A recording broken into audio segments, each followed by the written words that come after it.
হুর মানে কি? যে সমস্ত নারীকে আল্লাহ তাআলা জান্নাতে সৃষ্টি করেছেন তাদেরকে বলা হয় হুর।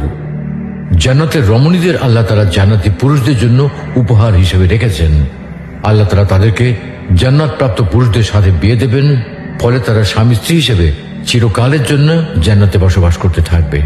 মহান আল্লাহ বলেন, كذلك وزوجناهم بحور عين। আর আমি তাদেরকে বড় চোখ বিশিষ্ট হুরদের সাথে বিয়ে দেব।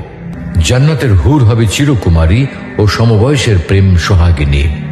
জান্নাতের একজন হুর যদি দুনিয়ায় একবার দৃষ্টি দিত, তাহলে আকাশ ও জমিনের মধ্যবর্তী স্থান সুবাসে ভরে যেত।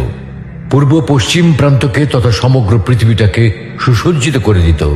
প্রতিটি চোখ সব জিনিস থেকে দৃষ্টি ফিরিয়ে তার দিকে চেয়ে থাকত এবং সৃষ্টিকুল আল্লাহর প্রশংসা ও বড়ত্ব বর্ণনা করত।